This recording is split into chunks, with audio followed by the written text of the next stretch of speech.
Colonel Potter, sir, my last wish is to be buried in my mother's wedding gown. I've seen these Dodgers for 40 years, all the tricks. Dismissed! There are television shows, and then there are television events. Programs so deeply woven into the cultural fabric of a nation that imagining the world without them feels genuinely disorienting. MASH was one of those rare events. From 1972 to 1983, MASH did something almost no other show had dared to do. It made Americans laugh about war while simultaneously breaking their hearts. It wasn't just entertainment. It was a mirror held up to a country still processing Vietnam, still reckoning with what it meant to send young men overseas and watch some of them never come back. Set in the Korean War, the show used humor the way surgeons use anesthesia to make the unbearable survivable. Over 11 seasons, MASH became a national institution. Its finale, aired in February 1983, remains to this day the most watched scripted television episode in American history, drawing over 106 million viewers. That's not a ratings record. That's a cultural reckoning. But here's the thing about a show that runs for over a decade. It doesn't stay the same. It breathes. It shifts. Characters evolve, or sometimes don't. And the people behind those characters, the actors who showed up every day to make the comedy land and the tragedy hit, sometimes found themselves at crossroads. Some left chasing bigger dreams. Some left because the weight of the work became too heavy to carry. Some left because the show had simply grown beyond the function their character could serve. And one left so quietly that fans barely had time to process it before a new face appeared in his place. Today, we're going to go behind the camera and tell you the real story of why these beloved actors walked away from one of the greatest television series ever made. The answers are more complicated, more human, and more surprising than you might expect. Before we get into the departures, it's worth pausing to appreciate what exactly these actors were walking away from, because context matters enormously here. MASH began its life not on a television screen, but on the pages of a novel. In 1968, Korean War surgeon H. Richard Hornberger, writing under the pen name Richard Hooker, published MASH, a novel about 3 Army doctors. It was a fictionalized account of his experiences performing surgery in a mobile Army hospital during the Korean conflict, equal parts darkly comic and quietly devastating. The book became a bestseller almost immediately, and Hollywood, ever alert to a cultural moment, came calling. 2 years later, director Robert Altman brought it to the big screen. The film starred Donald Sutherland as the irreverent Captain Hawkeye Pierce and Elliot Gould as his partner in chaos trapper John McIntyre. It was anarchic, anti-authoritarian, and deeply anti-war, exactly the kind of film a country exhausted by Vietnam needed. It won the Palme d'Or at Cannes and an Academy Award for Best Adapted Screenplay. It was a sensation. Then CBS made the leap to television. Developed by Larry Gelbart and Gene Reynolds, the TV version of MASH debuted on September 17, 1972. Alan Alda stepped into the role of Hawkeye, and what followed was something that had never quite been seen in American television comedy. The show experimented relentlessly, dropping laugh tracks, using real war footage, building episode-length stories around single moral questions. It was funny, yes, but it was also unflinching. The first season nearly killed the whole enterprise. Ratings were soft enough that CBS quietly considered pulling the plug. But the network held its nerve, moved the show to Saturday nights, and watched something remarkable happen. MASH found its audience, and that audience told everyone they knew. As the seasons progressed and Alan Alda became increasingly involved as a writer and director, MASH began to transform.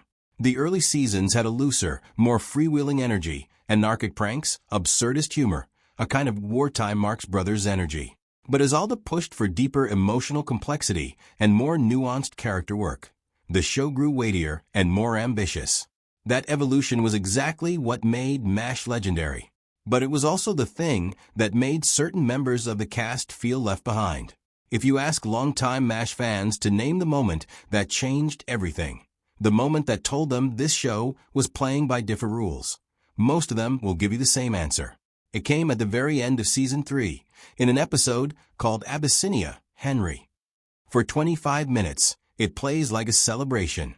Colonel Henry Blake, the lovable, perpetually baffled commanding officer of the 4077th, has received his discharge papers. He's going home. His friends throw him a party. There are hugs, there are tears, there are promises to visit. It feels like a warm, conventional farewell, the kind you'd expect from any other sitcom. Then Corporal Radar O'Reilly walks into the operating room, hat in hand, face gray, and he delivers a single sentence that stopped American television in its tracks. Lieutenant Colonel Henry Blake's plane was shot down over the Sea of Japan. There were no survivors, no music swell, no dramatic zoom, just stunned silence, the beep of surgical monitors, and the raw, unscripted shock on the faces of actors who, in most cases, had no idea the scene was coming. That moment exists because McLean Stevenson decided to leave. Stevenson had been a cornerstone of MASH from day one. His Henry Blake was essential to the show's early identity, a commanding officer who was simultaneously out of his depth and deeply decent, a man who stumbled through authority while secretly holding the unit together through sheer warmth. He earned a Golden Globe for the role, and fans adored him. But behind the scenes, Stevenson was growing restless in a way that went beyond ordinary dissatisfaction. He had arrived in Hollywood with enormous ambitions. He was charismatic, naturally funny, and utterly convinced that he had the star power to carry a show on his own. And as the seasons passed and Alan Alda's Hawkeye increasingly became the moral and narrative center of the series, Stevenson felt the gap between his ambitions and his reality widening. In a 1975 interview with People magazine, he was unusually candid about it. He wanted to be the star. Not a star, the star. He wanted to anchor his own vehicle, not orbit someone else's sun.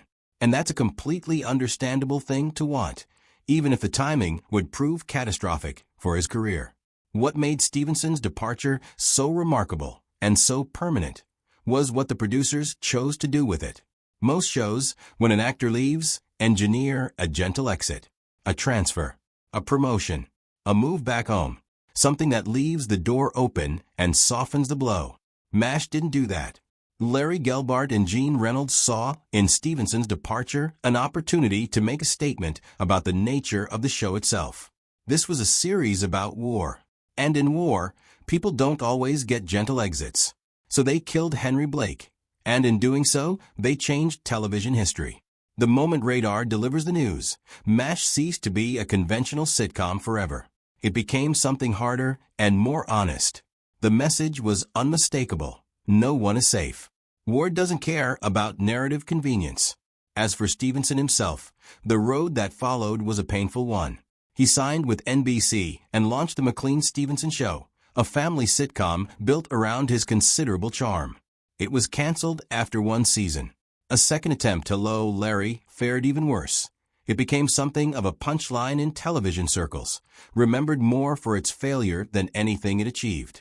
By 1983, Stevenson was openly reflective about the choice he'd made, telling the Los Angeles Times that he had, in his own words, taken himself out of the game. The thing he'd left, he came to understand, was irreplaceable. MASH wasn't just a successful show. It was lightning in a bottle, a convergence of talent, timing, and cultural urgency that almost never happens twice. He continued working in television until his death in 1996 at the age of 68. But he never found another role that matched the emotional resonance of Henry Blake. The character he walked away from became, ironically, the defining achievement of his career. If McLean Stevenson's exit was dramatic and history-making, Wayne Rogers' departure was almost its exact opposite, quiet, legally complicated, and so abrupt that the show barely had time to explain it. Rogers played Trapper John McIntyre, Hawkeye's closest friend and partner through the first 3 seasons of MASH. Together, they were a unit, the show's beating comedic heart, a double act built on chemistry and timing that fans genuinely loved. Watching Hawkeye and Trapper navigate the absurdity of military life had a warmth and energy that defined early MASH. But Rogers had signed on to the series under a specific understanding, that MASH would be an ensemble show, with genuine parity among the core cast. As Alan Alda's involvement behind the camera deepened, writing, directing, shaping the show's creative direction, that parity dissolved. Hawkeye became not just the lead character, but the show's philosophical center, its moral compass, the figure through whom every major theme was filtered. Trapper John, meanwhile, was left to react, to nod, to serve as an audience surrogate for Hawkeye's speeches rather than a character with his own internal life. Rogers was a thoughtful man. He'd studied history at Princeton, and he would later build a remarkably successful second career as a financial analyst and television commentator. And he articulated his frustration with characteristic precision. It wasn't about ego, he insisted. It was about storytelling integrity. Trapper had become, as Rogers himself put it, the guy who nodded at everything Allen said. That wasn't a character. That was a prop. So Rogers simply didn't renew his contract after season 3. And here's where the story takes a genuinely strange turn. It emerged that Rogers had never formally signed his contract in the first place. He had been working on a handshake agreement. When producers attempted to threaten legal action for breach of contract, they discovered they had no legal ground to stand on. Rogers had broken nothing because nothing was written down. The departure left the production scrambling. Season 4 had to open with an explanation. Trapper had been discharged while Hawkeye was on leave. There was no farewell scene, no hospital party, no final exchange between the two men who had carried the show for 3 years. Audiences found it jarring. First Henry, now Trapper, both gone within what felt like moments of each other. Into that vacuum stepped Mike Farrell as B.J. Honeycutt, a character deliberately conceived as a different kind of partner for Hawkeye, more emotionally complex, more openly conflicted, more willing to sit with his own contradictions. The buddy comedy energy of the early seasons gave way to something more introspective and less anarchic. Many fans grieved the change. But in hindsight, that shift was part of what allowed MASH to keep growing. Rogers never harbored visible bitterness about his time on the show. He went on to a prosperous life in finance, and when Alan Alda spoke about him, it was always with affection. "Wayne is one of the smartest people I've ever worked with," Alda once said. "I missed him a lot when he left." When Rogers passed away in 2015 at the age of 82, Alda's tribute on social media was moving in its simplicity. A farewell to a man he had clearly never stopped respecting. There's something almost unbearably poetic about the fact that the actor who played Radar O'Reilly, the character most defined by innocence, by sensitivity, by an almost supernatural attunement to the emotional lives of everyone around him, was also the cast member who struggled most deeply with the psychological toll of the work. Gary Berghoff was the only member of the television cast to have also appeared in the original 1970 film, where Radar was a more mischievous, slightly louche figure. On television, Berghoff remade the character entirely. His Radar was guileless, tender, and achingly earnest, a young man who had somehow retained his humanity in the middle of a war zone, who still slept with a teddy bear and cried at sad news and believed, against all evidence, that people were fundamentally good. It was a performance of extraordinary subtlety, and fans responded to it with a depth of affection that often surprised people. Radar wasn't the wittiest character or the most heroic. He was simply the most human, and Berghoff made that humanity feel completely real. But that level of emotional investment comes at a cost. Berghoff was, by his own admission, a deeply anxious and sensitive person, and the grinding demands of a television production schedule, the long hours, the relentless pace, the constant emotional exposure required by the material, wore him down in ways that were rarely visible on screen, but were deeply felt off screen. He was also, by the later seasons, a husband and father with a young daughter, and the time MASH demanded was time stolen from the life he was trying to build at home.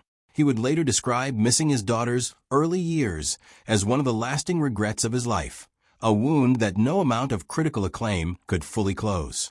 There were contractual disputes too, arguments over pay and scheduling, and the right to have a life outside the 4077th.